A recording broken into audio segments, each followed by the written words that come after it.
YouTube viewers அனைவருக்கும் வணக்கம். இன்றைக்கி நம்ம இந்த வீடியோவில் அனுஷம் நட்சத்திரத்தை பற்றி பார்க்க போகிறோம். அனுஷ நட்சத்திரம் விருச்சிக ராசியில் 4 பாதங்கள் கொண்டது. நட்சத்திர அதிபதி சனி. நட்சத்திர அதிபதிகளை வணங்குறது மூலமாகவோ அதற்கு செய்யக்கூடிய பரிகாரங்கள் மூலமாகவோ நமக்கு அடிக்கடி வரக்கூடிய தடைகளோ பிரச்சனைகளோ எப்படி தீர்த்துக்க முடியும் அப்படின்றத பற்றி தான் இன்றைக்கி நம்ம பார்க்க போகிறோம். நார்மலாக பார்த்திங்கன்னா கிரக அமைப்புகள் ரொம்ப முக்கியமான ஒரு விஷயம்.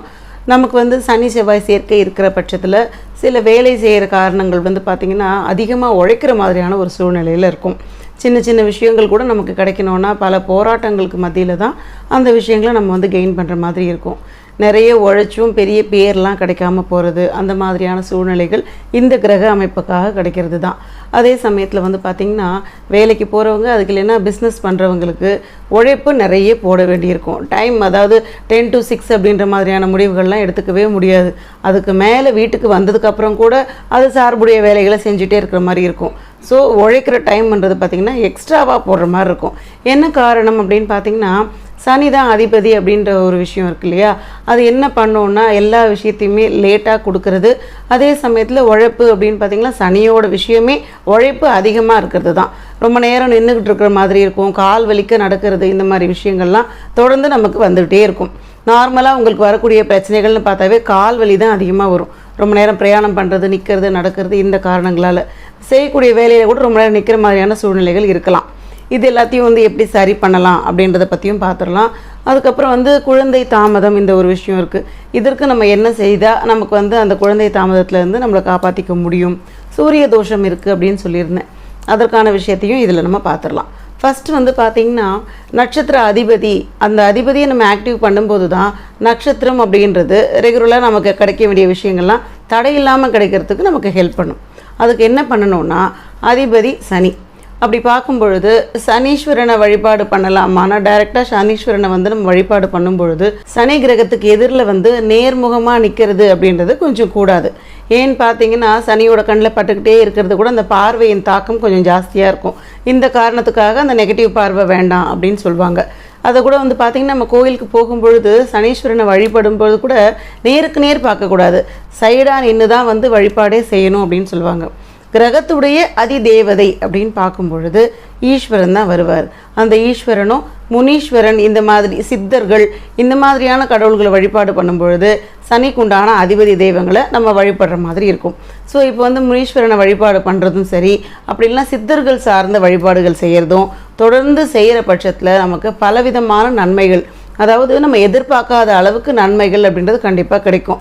சொல்லவே வேண்டாம், அனுஷ நட்சத்திரக்காரங்க பார்த்திங்கன்னா ஆன்மீக விஷயத்தில் அதிகமாக ஈடுபாடு செலுத்தக்கூடிய நபர்கள் தான். டெய்லி கோவிலுக்கு போகிற பழக்கம் இருக்கும். அதே மாதிரி பார்த்திங்கன்னா ஸ்லோகம் சொல்கிற பழக்கம், இந்த பழக்கங்கள்லாம் இயற்கையாகவே அமைய பெற்றவங்க. ஆன்மீகத்தில் ஈடுபாடு அப்படின்னிங்கன்னா கொஞ்சம் அளவுக்கு அதிகமாகவே இருக்கக்கூடிய நபர்கள் தான்.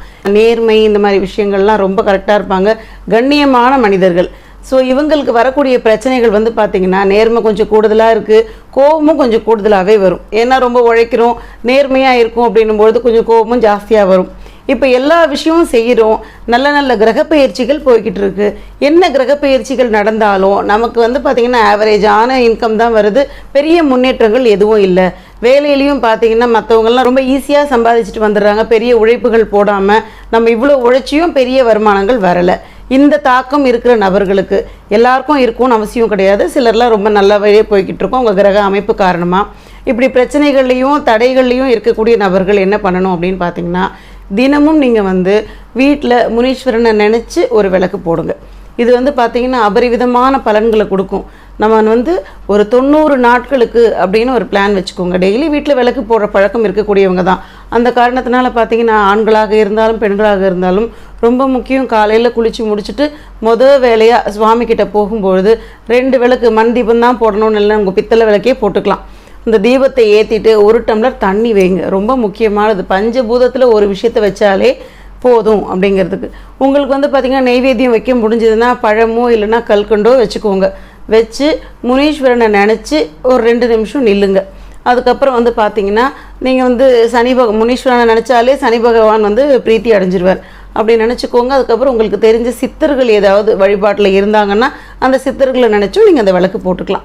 90 நாட்களுக்கு தொடர்ந்து அவங்கள நினச்சி நீங்கள் விளக்கு போடுறது எந்த மாதிரியான பலன்கள் கொடுக்கும் அப்படின்னு பார்த்தீங்கன்னா, இது வரைக்கும் நீங்கள் பார்க்காத விஷயங்கள், அதாவது வேலையில் வந்து நமக்கு சுலுவாகவே இல்லை, எப்பயுமே கஷ்டமாக இருக்குது அப்படின்னு நினச்சது கண்டிப்பாக மாறும். குழந்தையின்மை அப்படின்ற விஷயங்களையும் பெரிய ட்ரீட்மெண்ட் இந்த மாதிரிலாம் எடுக்காமலே கடவுள் வரமாக கொடுக்கறது அப்படின்னு சொல்லுவோம் இல்லைங்களா, அந்த மாதிரியான நல்ல விஷயங்கள் கண்டிப்பான முறையில் உண்டு. திருமண தடைகளை சரி பண்ணி கொடுக்கறது, இது வரைக்கும் நாங்கள் சேவிங்ஸே பண்ணலை அப்படின்னு சொல்லக்கூடிய நபர்களுக்கு கொஞ்சமாக நம்ம பணம் சேர்க்கறதுக்கு உண்டான அந்த காலகட்டத்தையும் உருவாக்கி கொடுக்கும். கோவில்களுக்கு அப்படின்னு போகிறது பார்த்திங்கன்னா, சிவன் கோவில்களுக்கு நார்மலாக போயிட்டே இருக்கக்கூடிய நபர்கள் தான் அனுஷம் நட்சத்திரக்காரங்க. அங்கே போயிட்டு ஒரு 6 வாரங்களுக்கு உங்கள் பேரில் அர்ச்சனை பண்ணிக்கோங்க. இது அபரிவிதமான பலன்களை கண்டிப்பான முறையில் கொடுக்கும். லைஃப்பில் ஒரு தடவை அப்படின்றது தொடர்ந்து நம்ம பண்ணிக்கிட்டே இருக்கணுமா அப்படின்னா அந்த மாதிரி அவசியம் கிடையாது. 6 வாரங்களும் அதை பிரேக் ஆகாமல் பண்ணணுமானா அந்த மாதிரியும் கிடையாது. உங்களால் முடிகிறப்ப போங்க. 6 வாரங்கள் நீங்கள் கண்டிப்பான முறையில் ஒரு அர்ச்சனையே பண்ணிவிடுங்க, அதுவே போதுமானது. அதுக்கப்புறம் நீங்கள் வந்து பார்த்திங்கன்னா, உங்களுக்கு வந்து சூரிய தோஷம் இருக்குது அப்படின்னு சொல்லியிருந்தேன் இல்லைங்களா, அதற்காக டைரெக்டாக பார்க்கக்கூடியது தான் அந்த சூரியனை பார்க்கும் பொழுது ஒரு நமஸ்காரத்தை பண்ணிவிடுங்க. சூரிய நமஸ்காரமும் அதுக்கப்புறம் இந்த சித்தர் வழிபாடு இல்லைன்னா முனீஸ்வரர் வழிபாடு, இந்த 2 வழிபாடுகளை நீங்கள் தொடர்ந்து செய்கிற பட்சத்தில் உங்களுக்கு நார்மலாக இருக்கக்கூடிய தடைகள்லாம் விலக்கப்பட்டு நினச்ச நேரத்தில் நினச்ச விஷயங்கள் செய்கிறதுக்கு உண்டான சரியான ஒரு தருணத்தை ஏற்படுத்தி கொடுத்துரும். எப்பயுமே வந்து 90 நாட்கள்னால் பெரிய லாங் டேர்மாக இருக்குது அப்படின்னு ரொம்ப ஃபீல் பண்ணிக்காதீங்க. 90 அப்படின்றது கிரகங்களோட உச்சக்கட்ட ஒரு விஷயமா இருக்கும். ஏன்னா 9 கிரகங்கள் அப்படிங்கிறதுனால அதை 9 நாட்களில் செஞ்சு முடித்தோம் அப்படின்னா அந்தளவுக்கு பெரிய நமக்கு நல்ல விஷயங்களை கொடுத்துட முடியாது 9 நாட்களில். 90 அப்படின்னு பார்க்கும் பொழுது நீங்கள் ஆரம்பித்த கொஞ்ச நாள்லேயே பல நல்ல விஷயங்களை நீங்கள் பார்க்க முடியும். 90 நாட்கள் முடிகிற வரைக்கும் நடுவில் சின்ன சின்ன பிரேக் ஆச்சுன்னா அதை பற்றி பெரிய விஷயமா எடுத்துக்காதீங்க. அடுத்த நாளை நீங்கள் கவுண்டிங்கில் வச்சுக்கோங்க. 90 நாட்கள் இதை வந்து விளக்கு தான் போட போகிறீங்க, ஏதாவது சின்ன நெய்வேத்தியம், ஒரு டம்ளர் தண்ணி வைக்க போகிறீங்க, அந்த தெய்வத்தை நினைக்க போகிறீங்க. இவ்வளவு தான், ரொம்ப சிம்பிளாக பண்ணக்கூடியது தான். உங்களுடைய நட்சத்திரம் நல்ல ஆக்டிவில் ஆயிரும். அதுக்கப்புறமா இந்த கிரகங்கள் என்ன பண்ணுன்னா தடைகளை விலக்கி உங்களுக்கு வர வேண்டிய நன்மைகளை ஈஸியாக பெற்றுக் கொடுக்கும். அதில் கடுகளவும் மாற்றம் இல்லை. ரொம்ப முக்கியமாக வந்து பார்த்திங்கன்னா, கோயில் வாசலில் இருக்கக்கூடியவங்க, முடியாதவங்க, கை கால்கள் ஊனமாக இருக்கிறவங்க, அந்த நபர்களுக்கெல்லாம் இருக்கும். உங்களால் முடிஞ்சது உணவு பொட்டலங்கள் வாங்கி கொடுங்க. இந்த ஒரு விஷயத்தை நீங்கள் ஃபாலோ பண்ணாலே போதும். லைஃப்பில் உங்களுக்கு பிரச்சனைகள் இனிமேல் உங்ககிட்ட வராது அப்படிங்கிறத இங்கே கண்டிப்பாக பார்க்கலாம். இன்றைக்கி நம்ம இந்த வீடியோவில் அனுஷம் நட்சத்திரத்துக்கான அதிபதியை வணங்கி எப்படி நமக்கு வரக்கூடிய பிரச்சனைகளை சரி செய்துக்கலாம் அப்படின்றத பற்றி பார்த்துருக்கோம். இந்த வீடியோ உங்களுக்கு பிடிச்சதுன்னா லைக் பண்ணுங்கள், ஷேர் பண்ணுங்கள், சப்ஸ்கிரைப் பண்ணுங்கள். டவுட் இருந்தால் கமெண்ட் பண்ணுங்கள். நன்றி, வணக்கம்.